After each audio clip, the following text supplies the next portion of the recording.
guys, and welcome back to Nail on Sunday podcast with me, Chris, and my beautiful wife, who has not washed her hair today because she's off gallivanting midweek with somebody else, not me. Hi, honey. Hi, Rebecca. How are you? Chris is upset because we're going down to the factory, Laura and I, on...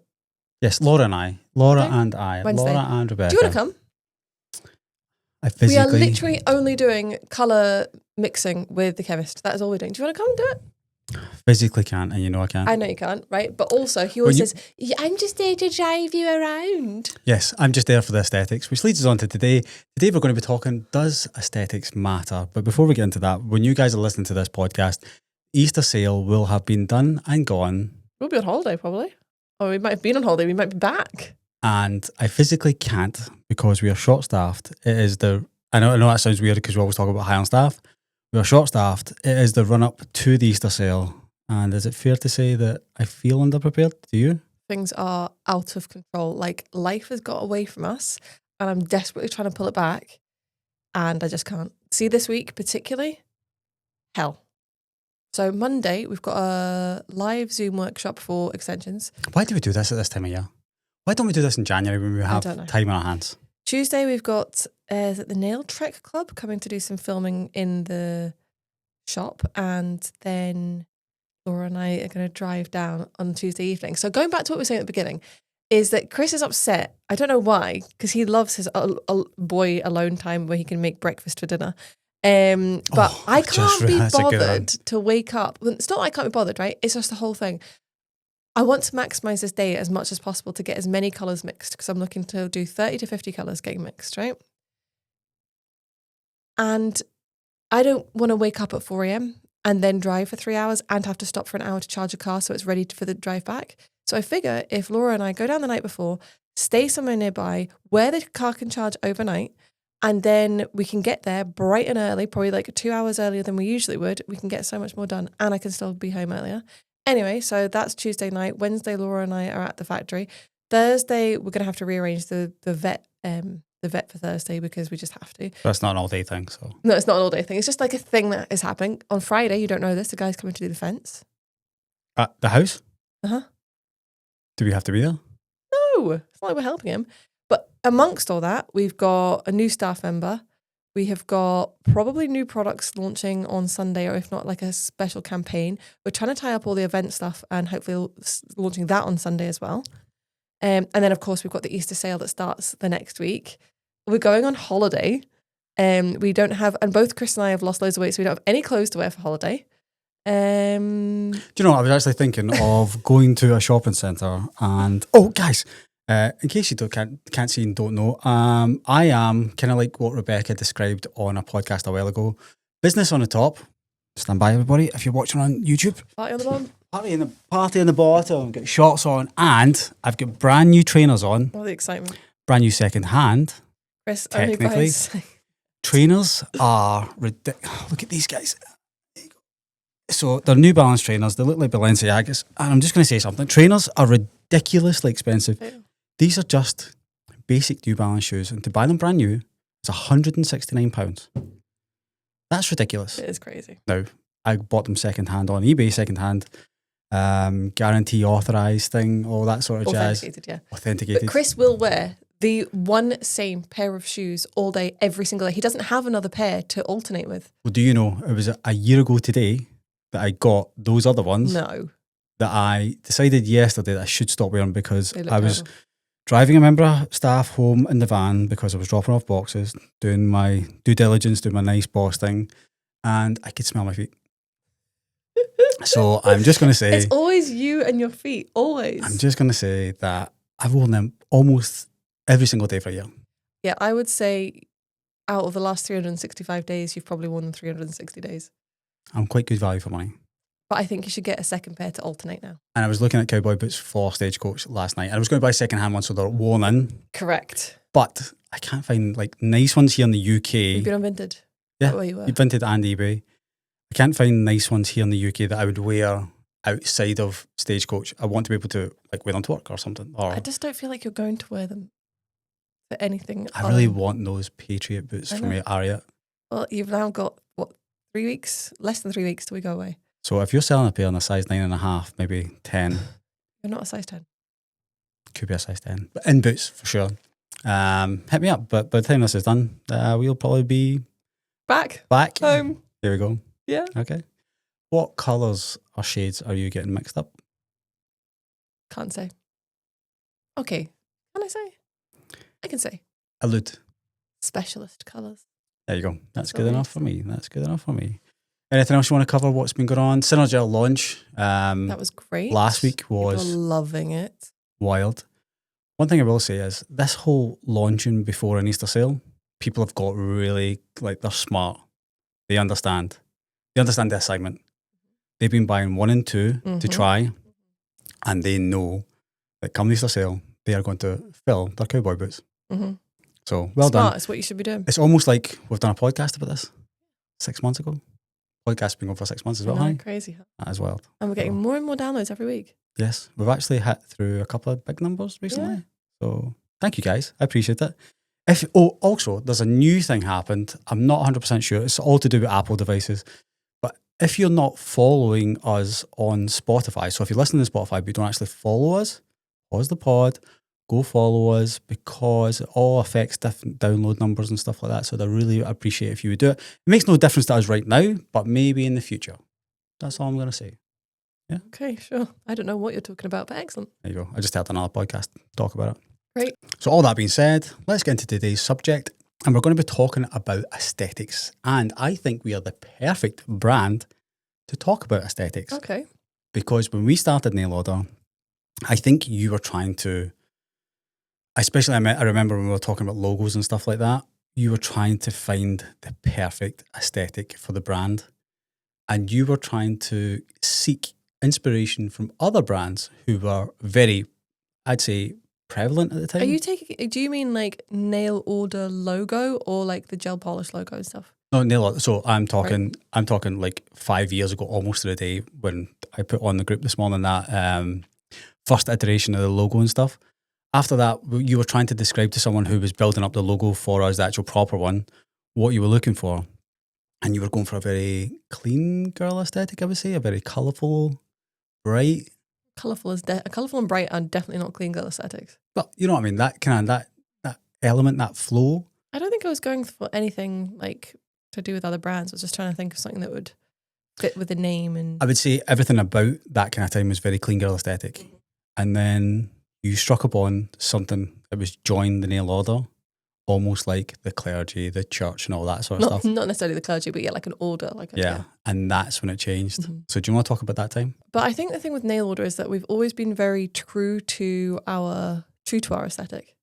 We have been. But this is, like, we're not, I mean, I would say Nail Order is a kind of gothy kind of style. It's alternative. And Yeah. it is alternative. It's something different. And you know what? I really, really like that. And the number of times that people said, oh, would you do your gels in white bottles?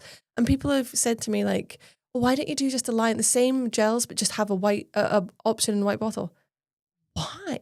We're going to get onto it a little bit later about like choosing brands based on aesthetic and how it's a horrible, horrible idea.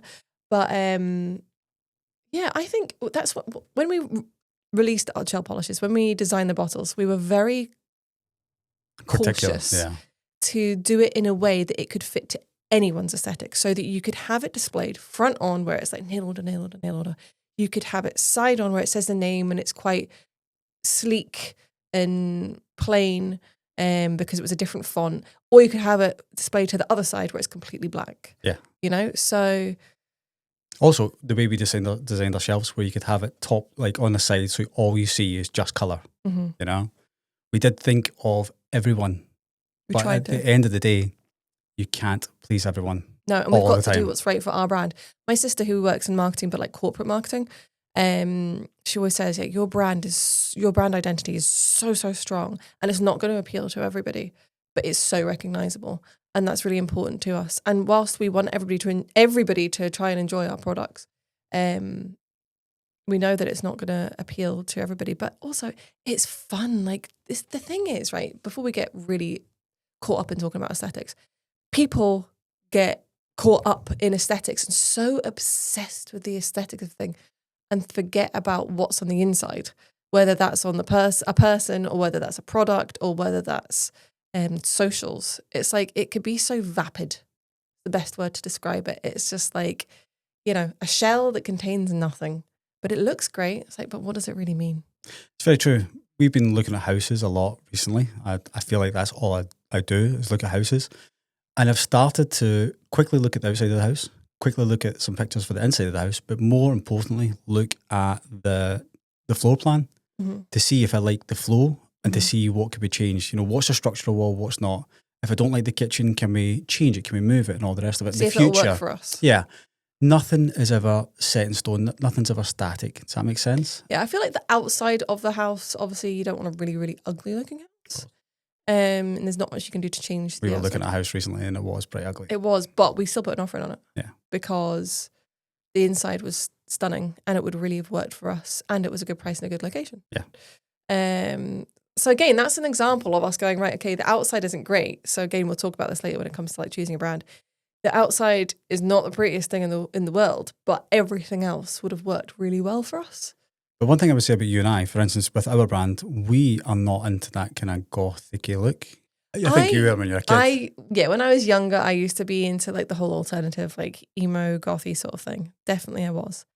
But we were just wanting to create something that hadn't been done a million times in the nail industry. And the nail industry is so saturated with, hundreds and hundreds of different brands. You really want something that's going to stand out. That clean girl aesthetic has been done and overdone and overdone. And I feel like I'd really like us as a society to come out of it because it's boring. No offense to everybody who wears, Adenola stuff, but my God, it's just boring. Yeah. Boring. Have some personality. She said, dressed in a long sleeve grey top, really, really boring. But yeah. Well, I'd say recently, you had a shirt on yesterday you got in a secondhand shop in London, like must have been 10, 15 years ago. It's a cool vintage shirt. And it was two Ralph Lauren shirts sewed together. It's two Ralph Lauren shirts that are like cut up and then sewn back together. Yeah. I have a few of those type of things. I've not worn them, to be honest, but yeah. And when you were swagging about yesterday, I thought that was very cool. So that was a bit kind of different. So yeah, we created the brand for a very different look. And I would say for the first 2 years, we definitely attracted that type of tribe. For sure. Which was very different for us because... Your vibe attracts your tribe, as they say. Yeah, and it was hard because we wanted... Well, for instance, the first person who was working with us with marketing was a very clean girl. Very clean girl aesthetic. It's Probably really, wears Adenola. Yeah, and it's really hard. Great girl, lovely girl. And it's very hard to merge those two things together.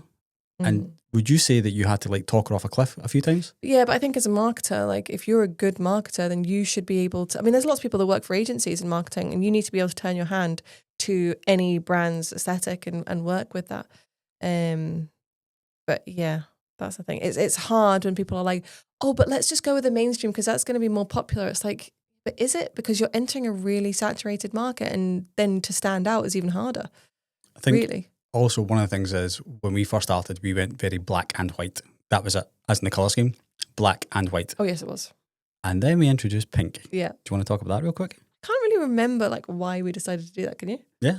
It was, we were doing the website and we changed it for Black Friday and we went dark black and it was just black with white writing. We were like, it needs something else. And at that point in time, we had just been approved for a Klarna account. So the Klarna, the colour pink that we've got is the same hex code as Klarna. Because we thought, let's just run with that pink. FFC0CB. There you go. We were actually trying to describe pink to someone the other day there. And all I could think of was the hex code in my mind. And I thought, it'd be great to just tell someone that. And they'd be like, yes, I know what you mean. I know what you mean. So yeah, that pink came into it. So I would say that our brand is very identifiable. Very. There is other brands out there, again, which are very identifiable, but in a different way. Mm-hmm. And I think that, would you personally go with a brand just because you like the way that it looks? No. I can see how it would be pull. But that is a terrible, terrible reason to select a brand. Or because the bottles look nice on your shelf and they fit with your decor. Because that has no reflection on what's inside the bottle. So... No, absolutely, I would not. I would be trying lots of different brands. And when we went with brands in our salon, we use all sorts of different brands. It was more about the product rather It was than... definitely about the product, and you have to be weighted towards the product. Otherwise, your services aren't going to be all that good, and you're going to be, it's a shell. You've got a nice facade, but nothing inside. So one thing I would say is you were very good at trialing products, but when you were trialing products, that would say that was the early 2010s, before Instagram really took over and before social media really showed you what aesthetics could be. And then some brands really leaned into that. So let's talk about social media aesthetics. How should you present yourself on social media? I think, like we touched on earlier, for our experiences, you got to be true to yourself. If you are an alternative person and you go with a clean girl aesthetic, you ain't going to be able to carry that on for very long. So be true to yourself. Reflect some of your personality. Like I said earlier, your vibe attracts your tribe. So yeah, be true to yourself. Number one. I think it is important to create a narrative, I guess, or a tone of voice on your stories. So that is an aesthetic in itself. It's a consistent tone, and that creates a nice aesthetic, regardless of whether that's clean girl or alternative or whatever it is. Do you think you should have like a colour scheme? Would that be a brand identifiable thing? A colour scheme is a really good way of setting that tone, or partially setting that tone for sure. So what can you do to set a tone of voice on your social media? So if you want to set that sort of specific tone of voice, that specific aesthetic that you're going to carry through, the first thing you want to do is you're going to create your logo. And then you're going to go off that logo is what I would say. So the colours that you use in that logo are going to be the colours that you're going to use throughout your socials. And the same in terms of fonts. If you're creating graphics, you're going to select a certain number of fonts, maybe 3 fonts. I hate it when you see a graphic and it's all the same font. It doesn't jump out. It doesn't grab you. It's very one-dimensional. Chris keeps sneezing and it's really, really upsetting. Sorry, jeez. Really making. Do you know what it is? The sun is out today and the estate started to cut. When I was walking the boys today, I seen everyone starting to stripe the lawn. The hay fever's kicking in. Fantastic. So yeah, you're gonna use the colours that is in your logo, or select a certain number of colours. No more than 3, I would say. You're going to select your fonts. That's going to be based maybe around your logo. So maybe the font that is used in your logo, or the fonts that is used in your logo, and maybe another 1 or 2. So no more than, say, 3 fonts, because you're going to want to use a mixture of them through your graphics. And your highlight icons as well. That's going to be another way that you're going to be able to create sort of an aesthetic and a tone of voice by having highlight images that sort of fit with your logo as well, something like a branch off of your logo. And then in terms of your pictures and things like that, you're going to want to take them in a very similar way. So some people on social media, they'll use a dark aesthetic. They'll take dark pictures, and that's very recognizable that you're looking at their feed, or when one of their pictures comes up on your feed, that it's one of their pictures. So again, some people will use light, some people will use certain poses, some people will use certain filters. All of those things are going to help to create a certain aesthetic for your brand. Say someone's just starting out, or they're thinking of changing their aesthetic or something like that. How would you do that? What software would you use personally? Canva is excellent. I honestly wouldn't pay anybody to make a logo for me these days. I was thinking about this the other day, really strangely, when I was pulling into the drive. I was like, I don't know why this thought came to me about people who pay people to make logos these days, because I'm like, it's so easy on Canva. So easy. You don't even need to have like the paid for software, and you don't need to be very artistically inclined. I'm not very artistically inclined in terms of like imagery and drawings and stuff like that, but honestly, it's so easy. So Canva's going to really help you. If you want to change your aesthetic, change your brand, change your logo, whatever it is, what I would recommend doing is drawing one of two things. One, drawing a very clear line in the sand where you're like, here is my new logo on the grid, right? And then everything after that is in your new aesthetic. Would you ever delete old stuff? That was the second thing I was going to say that you could do. I wouldn't be inclined to do that, because I feel like, especially if you are a nail technician trying to attract clientele, you're going to be deleting a lot of your work, and people like to go back and be like, oh, they've been doing this for a long time. If they're like, oh, hang on, why is there only one picture now, but they've been set up for ages? It's a little bit dodgy. So I personally wouldn't be inclined to do that. I would be inclined to draw a line in the sand and go from here. Okay. What about AI? Because a lot of people have been using AI to generate images just now. Would My you use God. that? It's really crazy. I was playing around with AI the other day. And the thing with AI is I feel like people, certainly at our age, it's going to be so difficult because it's a whole other language that you have to learn. It's so hard. But anyway, I was playing around with it the other day, just seeing what I could get it to do because I'd seen that there was like a update or something that people were talking about on TikTok. And it created an image of a hand holding a bottle. And I was like, you would never know that wasn't real. But then because I've seen that image, then we got Scratch Magazine through the other day. I could then see where other brands had used AI for hands, and I would never have known. I would have looked at those pictures and gone, those nails are absolutely perfect. How is that? And now I know it's AI. Well, I don't think it was AI for such a long time. I think it was Photoshop for sure. Oh, but now Now it's AI. it's AI. Yeah, so you can be a small brand or a solopreneur or something like that, and you have AI as an amazing assistant. I don't think as a nail technician, there's necessarily much that you would use AI for other than possibly... Removing backgrounds, stuff like that. Okay, well, yeah, but Canva has a background remover. But that's AI. That is AI. Yeah. But also you can use it to write your captions too. Yeah. But I would never copy and paste from AI because I can tell a mile off when something is either produced by AI or written by AI. I think that's because you use it. Yeah.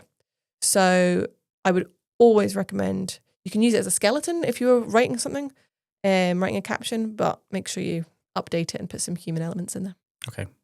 So we've got social media. Mm-hmm. Let's transfer now to your salon space. Yes. Would those two merge, and should you create a nice aesthetic in your salon space?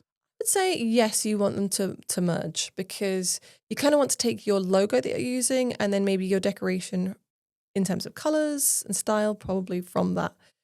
So when we had our salon, our logo had grey, like a minty green kind of, no, that's really bright, like a really like light minty green / duck eggy colour, and grey. It was all the rage back then. It was all grey. So grey, duck egg, and what else? Pink. There you go. A peachy pink. Not unlike the nail order pink, but just a lot more muted. So it was all very muted. All the rage back then to have like pink and grey with rose gold accents. So that was our logo, and our salon was decorated to represent that. So we had booth seating, really nice with the buttons, what they called? Tufting. Yeah, tufting. It was really nice. So the seats were grey, but then the little tiny buttons that we had on the back, on the tufting, they were the pink or the minty colour. As I said, they were both muted. So it was just like little elements of that. We would just add those little elements of colour, and I think it all tied it together really, really nicely. So yeah, it's also really important that your space has a nice aesthetic. So it is... And I don't necessarily mean a curated aesthetic, right? If you've not got time, money, or the inclination to do it, it has a nice aesthetic so that it feels nice for people to be in there. Yeah. You know, so they're coming into a space that feels comfortable, and it's just nice to be in and inviting. Would you go down the clinical route for a nail salon? I mean, I think it would always be ideal to add a little bit of personality, particularly clinical. Not much personality. You know, if you think about a lot of the non-standard salons, they're quite sort of not clinical but plain. You want to be in something that feels a little bit modern, I would say. I think if you decorate a salon in a nice way, it feels permanent. It feels like you're going to stay there. Whereas the non-standard ones kind of feel like they could up and leave. Does that make sense? They could up and leave, or you know, it could be anybody sat in front of you doing your treatments. Yeah. The grey that's behind you is not too dissimilar to the grey that was on the wall that we painted in the salon. This has got more brown in it. But that was a specialist colour? It was a specialist colour that we mixed ourselves. And the number of times that people came in and said, what is that colour that you have on the walls? Because it is amazing. In different lights, it was different colours. In different lights, it was grey, it was purple. It was such a stunning colour. So how did we come to that colour? I actually think we had a wallpaper sample. Oh, I know what it was. The wallpaper had that colour in it. The wallpaper that we used in, like, as for features in the salon had that colour in it. So we took the wallpaper into B&Q and they scanned it. There you go. That scanning system has helped us a lot. Yes, I've done it many times. And if you just search our name in B&Q, that paint will probably come up. There you go. In terms of salon aesthetic as well, like things like this is very popular just now. You can see the wood behind me, the flowers and stuff like that. Do you think adding those depth and warm things in the salon makes it homely? Yeah. Yeah, it makes it comfortable to be in. Also, if you do things that are kind of timeless and not. This is the thing. See, when you follow a trend, you become outdated very quickly, right? And this is in everything. So if you're like, oh, clean girl aesthetic, well, clean girl aesthetic ain't going to be in forever. So then you become outdated quickly. And I found this very much when I was doing eyebrows. People would be like, oh, it's a trend. So I can remember, I think I've talked about this before, a time a lady, I definitely have, a time a lady came to me and at the time what was in fashion was a very straight eyebrows. And it was, I can't remember where it was from, but maybe like Korea or something like that. It was an Asian country. And she wanted this. And I was like, no, I'm not going to do that. Because it essentially means removing completely your tail. And she wanted me to tattoo it like that. And I was like, no. I was like, that is a fad. And we don't do things as a fad. We do things that are natural and they're going to suit your face because natural never goes out of fashion. Natural does not, ever.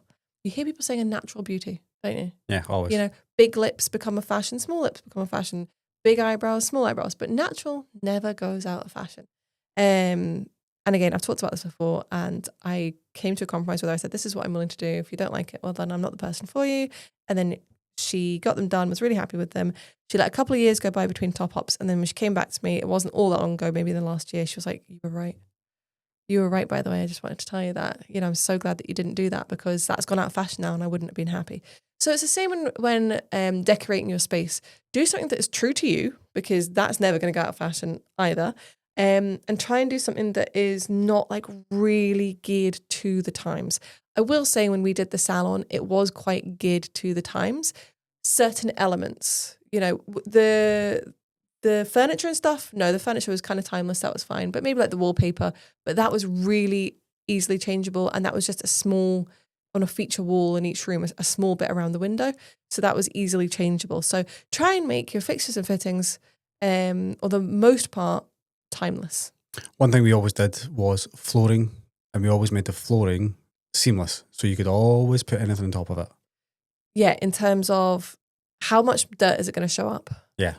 How long is it going to last? And will it go with anything? Yeah, because that's something you don't ever want to change. But for instance, like the wallpaper, it's relatively inexpensive and relatively quick and easy to change. Yeah. Make sense? Yeah, absolutely. Yeah. Okay. When you're in the salon space, what about your aesthetic? Because that's something we changed a lot. Now, I'm just going to say, I can remember, I've got pictures on my phone when we first started with those awful brown tunics. But at the time, they were in. That was fun. And then went all the way through to T-shirts, everything else. Yeah. So your aesthetic covers a whole thing. It doesn't mean how pretty you are or we're not talking about how alternative you are or how big your lips are or how perfect your hair is. It incorporates everything. So it incorporates what you're wearing. To me, how cleanly you appear as well. So when, like Chris said, when we first started with the salon, it was quite it was a more traditional time where you didn't have, like we've talked about recently, people niching down. It was, you know, nail technicians, lash artists, brow artists, etc. It was a beauty therapist. Salon, yeah. It was a beauty therapist. They did a little bit of everything. That was the thing back then. So we had them dressed as beauty therapists in tunics. Then I remember when we used to go to trade shows. There was no other option other than a tunic. That would always be on our list for a trade show to go and look at the tunics. Yeah. And we always tried to get something, apart from when we very, very first started out, because price was a big thing. Yeah. And tunics were expensive and we had a very limited budget. Like we've talked about it on here before, where we've literally had to sell cars to make sure our staff were paid on time, because that was always the most important thing to us. So yeah, apart from then where it was about price, after that we started looking for things that were a bit different to a traditional tunic. So I think lastly we had the black ones, black and pink, funnily enough, with the pink ribbon around here. Yes. And they were very different to things, traditional ways and ones that other people had. One thing I would say about the tunics, they just didn't look right on everyone. If you had bigger boobs or bigger arms, which I always did, they weren't great and they weren't comfortable. They would cut into your arms. There was never any stretch. The material was quite hot. Yeah, just awful. I think when tunics were designed for that very, you know, that matron? The matron, yes. Yeah. That's what they're designed for. They're not designed for the modern woman, especially in a beauty salon where you are busy. If you're doing a leg wax, whatever, you're, you know, especially in the summertime, you're moving all around, not comfortable. And they are also on a unisex appearance. You just said the modern women there.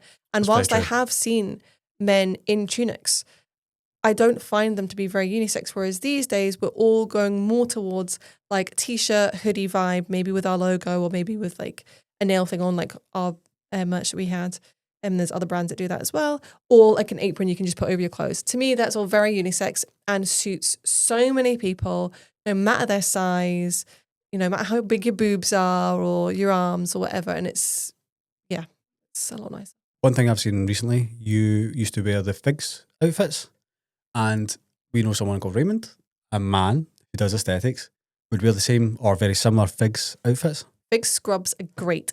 I think probably not so much for a nail technician. Why? I don't know. I just don't see it so much as a nail technician. It absolutely would work, but I think particularly for like lash and brow artists, semi-permanent makeup artists and things like that. Do they not have like alternative ones to the ones that you were wearing? They have different styles, yeah. But they work for, they wouldn't not work for a nail technician, but certainly in the beauty industry, they're very popular. I would highly recommend them. I had 2 sets. And to begin with, I was working 4 days, so I'd wear one, wash one, wear one, wash one, etc. And I had 2 sets, and for over 3 years. And honest to God, they look brand new. And I sold them on Vinted. And see, on Vinted, you still just about get your money back. It's crazy. You get so much money for them on Vinted, and they looked brand new. And obviously, they've been washed so many times. So I would highly, highly recommend them. They got a lot of stretch. They dry incredibly quickly. Very good quality. They are expensive when you buy them from Figs, but very good. But another way to do it, like we just said, is the apron and stuff. So I think in your clothing, it's good to have a constant that separates you from I'm wearing my home clothes to I'm wearing my work clothes. And that can be so little as an apron. Yeah. You're wearing your home clothes, you throw an apron on top. If you're wearing black leggings, black t-shirt, apron is good. Yeah, definitely. And I think literally, like you said, a black t-shirt, black leggings is absolutely fine. You get a bit dusty, but you pop your apron on and you feel like I'm at work, especially if you work from home. Yeah. I think the days of beauty therapists being overly glam, something that we were always very aware of in our salon is that and people got commented on, they're like, I like coming in here because the girls aren't too done up and it makes me feel comfortable. You have to remember that when somebody comes into a beauty salon, they come to get their nails done, brows, lashes, their nails, brows, lashes, etc. are at the worst state that they are. So when they walk through the door, they're at the worst state. And then they leave feeling good. So what they don't really want to be welcomed with is somebody who looks absolutely perfect, because it's really intimidating, especially if it's a new client. And it can make people feel a little bit inferior. So I think it's nice to, in my opinion, to have a natural look. So when you go into a salon, you're presented with someone who looks clean, presentable, and a relatively natural look that is not intimidating. It is always nice to see somebody who has a nice set of nails done, if you're going to them for nails, or lashes, lashes is a bit harder. Brows, if it's brows. Because what I always say is I used to say this when I did brows, don't get your brows done by somebody who has terrible brows, because it means that they have bad taste in eyebrows. And more often than not, they're doing them themselves. A little bit harder with the lashes, granted. But also, it is very easy for people to forget that as a nail technician, brow artist, lash artist, you are the last person to get your things done, and you're often halfway between sets. Like I know I never have a matching set of nails. Let's look at this situation right now. Look at this. These look vaguely like they match, but believe it or not, there's 5 different things on this hand. There you go. You wouldn't necessarily know. I did pick 2 of the same color, different formula. That's the word. But yeah, I remember we used to go to the trade shows, and the sleep and roller girls. Yeah. They were so glam, like tall, heels on, all that sort of stuff, the tunics and everything else. And this was back in the day that trade shows, they would employ sort of model types just to work at these things. Intimidating, especially if it's a woman coming to buy. Okay, if you're trying to attract a guy to come up, maybe a bit different. But if you are if your customer is a woman, it's intimidating and they don't want to go up and talk to them. In terms of like when we had the girls, did you ever recommend like they tie their hair up and all that sort of stuff? Yeah, we did. Especially if you're using an e-file, it's really important to have your hair tied back so you don't get it caught up. I also think it feels to me, would I want someone's hair like touching my hand and things like that? No. I just think now, like when we're downstairs and you guys are doing content, it's very sometimes rushed. You're just maybe trying something.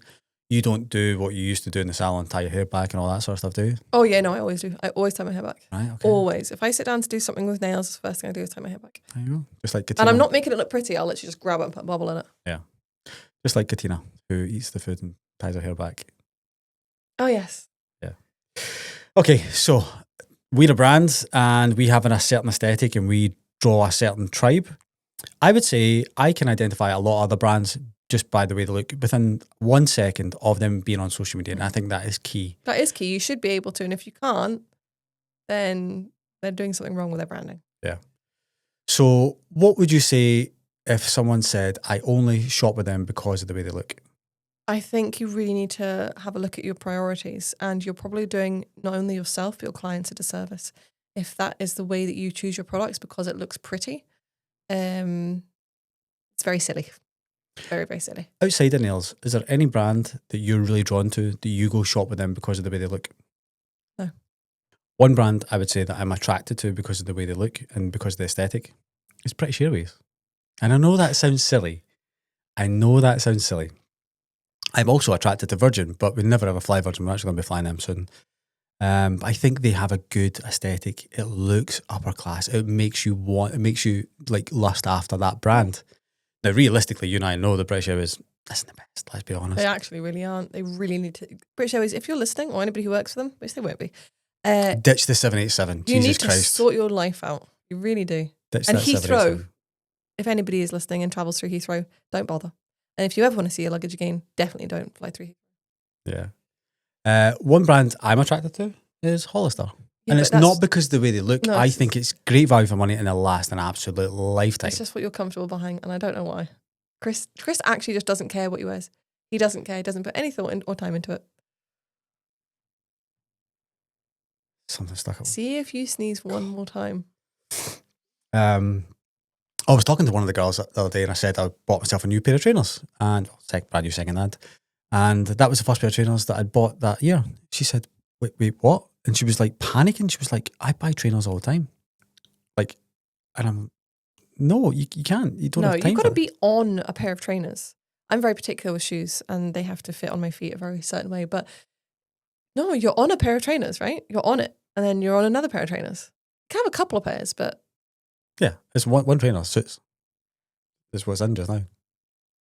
And do you know what? I was looking for trainers for myself and I was like... So hard. They're ugly just now. They're Everything's terrible. ugly. Clothes are ugly. Trainers are ugly. Everything is disgusting right now. Do you think that's because we've reached that older person Oh stage? God, don't put us number one in the same age category. Okay? Don't do that. But you're definitely more mature No, I am. than... No, I'm not. I'm young and cool and hip and trendy. Yeah. Young and cool and hip and trendy. People who don't claim say to be hip and trendy are not hip and trendy. Yeah, so back to the aesthetics. Are we allowed to mention other brands here? Other nail brands? Yeah. Can I say ones that I like, put it that way? Yeah, sure. There is one brand that as soon as I seen it on social media, I thought, that's really, really nice. What's that? 20. I knew you were going to say that. They've done it really, really well. It's pretty. Yeah. But it is along that clean girl aesthetic thing. But it is pretty, so I can see why it would be attractive to a lot of people for sure. Would it make me buy though? It shouldn't. It shouldn't. But if it draws you in, it must make you want to buy it. It's great to have a package where everything fits together. The product looks great on the outside.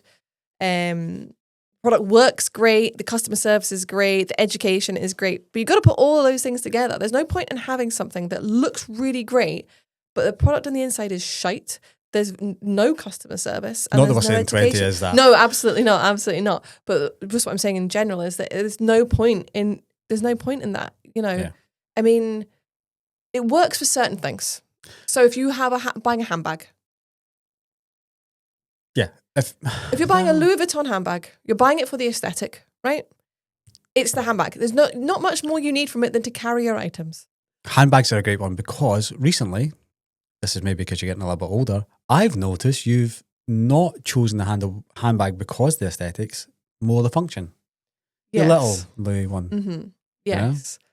But generally, but I'm like you with trainers.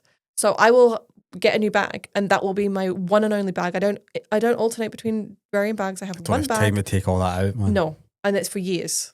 And that's it. And then I'll go into another bag. So always getting good value of money out of bags. But yeah, a bag is a great example of something that you can buy for the aesthetic and you don't need much more from it. It doesn't really matter if you're getting customer service or, there is no product inside to make sure it works well and there's no education needed to go around it. But a product that you are having to use for your job, imagine a car, right? Car is a really good example. You buy a car for the aesthetic, but there's nothing on the inside except for 2 cardboard boxes to sit on, right? And actually, 50% of the time the car doesn't start and there's no one to phone to say... She's actually talking about her car. There's no one to phone to say, hi, can you please help me? There's no instruction manual on the book. So what you've got is an item that looks absolutely stunning sitting there in your driveway. But you Do you remember when we couldn't get into our car and it was basically just an expensive paperweight sitting in the driveway? Pretty much, yeah. Yeah. So that's a really, really good example. Think about it that way. It needs to fulfill, because of its specific purpose, it needs to fulfill so much more than aesthetics. And actually, the aesthetics should be the very, very last thing you consider. If you had 2 brands, right? Say you are rebranding or you're new to the nail industry and you have tested the products. You really love them. You notice they've got a really responsive social media team and customer service team. You love what they're putting out in terms of education on social media. You've narrowed it down to these 2 brands and you can't decide between them. The prices are the same.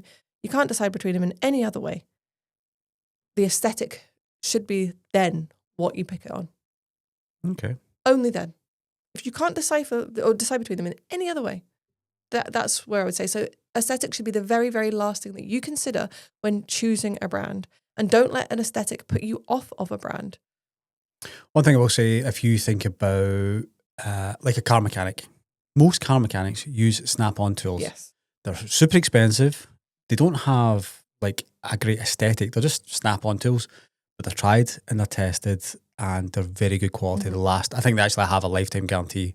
So that's what guys go for when it comes to that. Do you think, and I don't want to pigeonhole, that sometimes girls can do things because of the aesthetics? 1,000,000%. Now, this is very much generalizing, but what I would say, again, I am generalizing and I'm completely aware of that, is that women tend to have a little bit more of an eye for detail and pay a little bit more attention to detail. Absolutely. On the whole. Yep. On the whole. So yes, I would say that women are more afflicted by making purchases based on aesthetic and men less so. Now, don't get me wrong. There are men out there that only buy designer clothes. Stone Island. I think that's really gross personally. I don't like that. Like I would never be attracted to a guy who was like that. But one thing I would say is the majority of advertising is geared towards women and they show pretty things because women like pretty things. women It's just, spend that's more. it. And women spend more money for the most part. Mhm. Like if I buy you flowers, it's because they're pretty. No, if you buy me flowers, it's because they're reduced. Let's be honest about this. It's because they're ready to be pretty. No. So he claims that here he we buys go. you flowers every week, right? And he's like, and I buy them for you. No. I'll tell you, Chris buys them he buys them for one reason. Because lilies, which is 9 times out of 10, in fact 99% of the time, what he buys, make the house smell great. Yeah. And you love the smell of lilies. I do. And number 2, he buys them because they're reduced. I listened to a podcast a long time ago and the guy said one thing and it stuck with me. Flowers are cheap. A divorce is expensive. Yes, but you're not buying the flowers for me. Do you feel good every time I buy flowers? No, because you're not buying them for me. Oh, You're I'll buying stop. them for the No, house. I'll stop. I'll just spray the sanitizer. There you go. Done. Excellent. There you go. You're buying them for the house. Okay. Admit it. Because of the aesthetic. They look good. Yeah, so you like it. They do look nice. Yes, I agree. They do. But Gone off topic you again. have. But yes, I would say that women tend to be more influenced by an aesthetic. But please, I beg you not to pick a brand because of the aesthetic. Yes, it's a nice thing to have and a brand that fits with everything else. But first and foremost, the very first thing you should be picking a brand on, let me give you it in the priority order, right? This is coming from someone who's a brand owner, who's developed a brand, and more importantly, who has had a salon and worked as a nail technician for over a decade. Number 1, do the products work? The quality of the products and their function for their purpose should be the function of their purpose. Whatever. Should be number 1. Number 2 needs to be the customer service you receive from that brand. Number 3, the education. And then number 4, the aesthetic. Those things. Okay, you got price in there as well, I guess.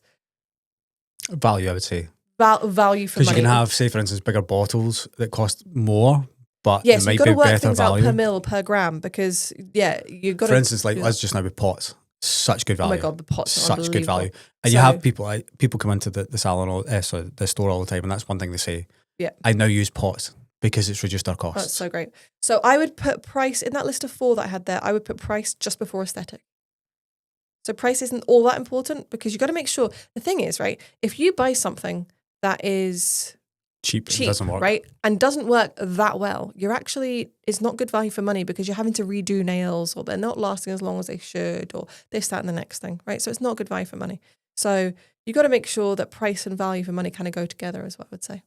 Definitely. Okay. So, question is, if you were starting a salon right now, what brand would you choose? Nail order. Because of the quality. Okay. Let me tell you how my thought process would go. I would probably start off dabbling in one of the big guys. All right. Gel bottle, probably where I would start off, right? Okay. With little to no knowledge of the industry or what's going on or whatever, because their marketing is fantastic and it's the biggest brand in the UK. So I am sure that is where my research would begin. It's easy. That makes it easy. Correct. But then knowing myself, probably more, and the research that I would do, I would then dabble towards. Would you see who people are shouting about? I would. And I would probably dabble towards, if I then went on to another stage. I'm being totally honest here. As always. Which I like. Magpie. Okay. Good, well-established brand. Hona. And Okay. Nail Order. That's where I would go to. Okay. Is that okay? We're here now. I'm not going to edit this. I'm being honest. I'm being like properly honest. And the reason that I would go with those 3. Okay, I was going to say why Those 3, yeah. right? A Magpie is a long established brand. They're a UK brand. They are generally well trusted. There's no negative that I'm aware of. No negative. Write-ups or feedback. Yeah, it's all pretty positive from Magpie. Hona, because I would probably end up delving down the reasons that I would pick Hona and Nail Order would be the same. It would be because of recommendations through social media channels where you see Hona being recommended, you see Nail Order being recommended, and so on and so forth. So they would be the ones, the 3 that I would go into. And the reason that I would end up picking Nail Order, whilst every brand, those 3 that I've just mentioned, probably all have great product lines that are good, Nail Order's gel polish. Absolutely. I'm speaking as an unbiased, I'm trying to be completely unbiased here, and this is just truthful. You know, whilst maybe Magpie or Hona has maybe something that is maybe better than Nail Order, possibly. I've not tried all their products, I couldn't say. The Nail Order gel polish completely outshines everybody else's. And everyone says it. And everybody does say that in terms of pigmentation. Even our own factory in the UK, who manufacture gel for many popular brands in the UK, say that at this time they cannot match or beat it. They can't. And they have got it in bulk to reverse engineer it. They can't, right? And they've been at this for 9 months? Oh, longer than that, as in trying to do ours. So we'll start with specialist colours, not pigmenting colours, if that makes sense. But anyway, we'll come on to that and talk about that in another podcast. So they, by their own admission, like anytime he sees it, the guy's like, honestly, and he'll say to someone else, have you seen this? It's unbelievable. I've never seen anything like it, right? So that, for one, because you're using gel polish every single day. And the true transparency and education that I would see through Nail Order, the true care, and I know that Hona puts out a lot of care and stuff like that, but the true care, the level of care and the education, and the transparency where Nail Order talks really honestly about a lot of things, and even if we're wrong about something, we're quite honest about that. That's why I think I would end on Nail Order.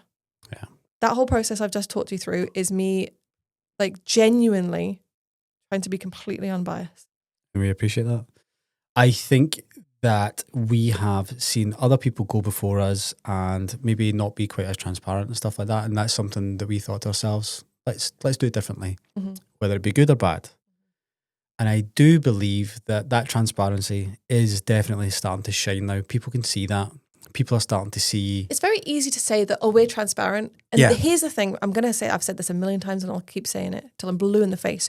You only know as much about a brand as a brand wants you to know. Absolutely. Right? So you can say you're transparent, but you could actually just be spinning a lie. That's very, very easy to do. And I see it happening. I see it with my own eyes and I know the truth. And I'm like, that's not true. Yeah. But to be truly transparent is difficult because it means admitting that you're wrong sometimes. And giving a lot of stuff away. And giving a lot away. A lot away. But it's important to us and it's how we sleep at night. And we've talked about it so many times about how our business could be so much bigger if we didn't have the really strict moral compass that we have. But that's just not who we are. And it would lose its identity and spark. It's a pain in the ass. I was actually saying to you this morning when I woke you up in bed that somebody had messaged about the white transit van I've got sitting outside for sale, which I've had for sale for the last 3 months. And over the last week, 27 people have contacted me and 25 people have said the same thing. I don't want to pay VAT. And see, when you explain to them that you're VAT registered, you have no choice. Everyone pays VAT. Everybody pays VAT on everything they buy anyway. What they don't like is they think it's an add-on. But see if you advertise it differently. See if you advertise it for £7,500, no VAT. Yeah. You'd probably be like, I know. Actually what you should do. And that's the thing. It's like a lot of people are just dishonest. They don't know they're dishonest. They just don't want to do those things. Yeah. And I do see that with a lot of brands where they only give a certain amount away. Yeah. And that's the reason that going on, the recommendations of other people and forums and whatever is, okay, it's a starting point, but you need to make the decision for yourself and you need to open up your mind and create a picture for yourself and don't just believe what you hear. Very true. But coffee, for example, people rave about Starbucks. I had an espresso from Starbucks the other day. I don't like coffee, by the way. I don't like the taste of coffee. Just an espresso, it just gives me that done. I've had 2 today and I don't feel the best with it. I think I've worked out why that is. I think it's not ground. I've changed the grinder down. I think it's not ground fine enough because think about it. If it's finer, it's going to release more. Okay. But true coffee drinkers don't like Starbucks. That's what I was going to say. People who are willing to put loads and loads of sugar and cream, hello. Customise your drink. Customise your drink and you're adding sugar and you're adding flavour. It's a dessert is what it becomes. Starbucks we love is that. Aesthetic. It's not. No, it's not. It's about the flavour. Yeah, but think about your drink. That is aesthetic. Mine's not very aesthetic. Mine looks like it's got little bits floating around in it. But it's tasty. Okay. And again, if you have really good coffee beans that suit your palate and everything else, or like our gel polish that suits the way you swipe it on, they'll give a tip. That's something the thing, like that. Tim Hortons, right? In fact, let's look at this, right? You've got Starbucks, Costa, Tim Hortons, and McDonald's. Now, if you put those 4 to a coffee connoisseur to taste them all, I bet the majority are going to go with McDonald's. Why is that, honey? Because McDonald's now have Tim Hortons beans. Tim Hortons sold out the beans because they didn't want to pay the premium for them and they moved on to someone else. So McDonald's just swooped in and stole the beans, and that's why they started McCafe. I think we've talked about this before, but yeah, so look at them. Arguably, McDonald's probably has the least vibey aesthetic. Yeah, there you go. Followed by Tim Hortons. Tim Hortons, absolutely gross. But yeah, so there you go. That's a great way to wrap this up. It really, really is. Talking about coffee, honey, what are we doing for the rest of the day? Not having coffee. Maybe having coffee. Truth be told, we're going to get Botox. Oh, wow. The aesthetic. It's called transparency. The aesthetic. Okay. Yeah, because my husband tells me I have wrinkles, so it's great.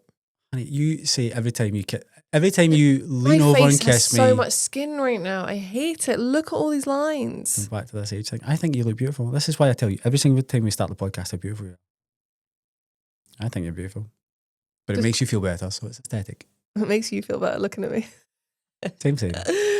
But I've stopped getting my lips done because I can't be bothered. It's been years since I've had my lips done. Yeah, and you won't ever get your top lip to match your bottom lip. I know. Do you know, though, I think that's why it looks like I've got smoker's lines. Who was it that said to me?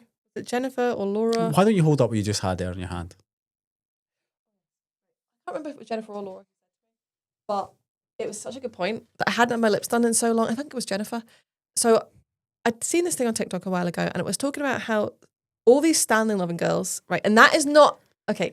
Oh, a clean girl, Stanley. Right, Oh, okay. what do you know? Number For everyone one, who's listening. I did not buy this myself. Okay, I have the classic clean girl Stanley cup. What colour it's is got a that? special cover on it right now. It's like a beigey pink, right? In typical Rebecca style, it's covered in crap. Well, this is a cover, so this doesn't get washed. When I put this in the dishwasher, I take this off. Right, okay. Because it's got a handle on it. Anywho, so I can do my whole girls holding things thing. If any of you guys have seen that. Anyway.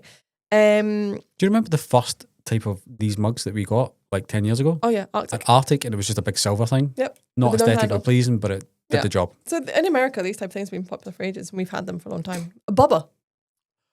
In fact, The we bubble was the were first one. in Cuba, and we had some Canadian people there, and they used to have these big mugs that they would get filled up with beer. They were like, it was literally like a barrel. Yeah, like it must have been like 2 litres, 3 litres. Anyway, they left them for me. I thought it was really cool. So yes, I had seen this thing on TikTok a while ago talking about how all of these Stanley loving people are going to end up with smokers lines from drinking from a straw. Didn't think anything of it. Looked in the mirror one day and I was like, I've got smokers lines. Look, I've got smokers lines. I was like, it must be from the straw drinking. So then I went and bought myself on Amazon these little devices that you put on top so that you don't purse your lips as much. So for the listeners, while she's sucking on that, it looks like a hook on the end of a straw. It's the weirdest thing when all the girls are in the warehouse. They've all got the same Stanley as well. I don't know how you guys don't We all have do chat all have the lips. same Stanley. It's crazy. Anyway, so got that. Now the girls think that is completely pointless and it doesn't work. So I'm still pursing my lips, just not as much. But more to the point, Jennifer said, I'm sure it was Jennifer, maybe it's because you've not had your lips done in that long and they're essentially just deflated. Now, I never had my lips big. It was literally just my top to match the bottom. It was like I always tried to have it as natural as I could. But maybe that's what it is. 1 mil coming. I saw something actually on TikTok yesterday. I nearly bought it myself. Not for the best. To do at home? Yes. Okay. Not for the best. Not Okay. recommended. Well, yes, that's what we're doing today. Thanks for sharing that, honey. We'll probably have some lunch and then... don't know. That's it. Not much happening this weekend. No. Just getting ready for everything that's going on. Yes. So hopefully that gives you guys some food for thought. Should you choose a brand based on aesthetics, or should you actually just use the brand that is right for you? I think, all in all, whilst aesthetics matter a little tiny bit, don't be a beautiful empty shell. Make sure that you've got something Nice. that matters. That's almost like a Disney character. And on that note, honey, do you want to get us out of here? As always, guys, if you enjoyed that, be sure to give us a thumbs up and be sure to subscribe to be notified when we release our next episode. Tuning in alone Sunday, all the tea getting spilled. Nail text, talking game, keeping it real, y'all gon' feel. From designs to the drama, every secret they reveal. Stay sharp, stay tuned, man, you know it's the deal.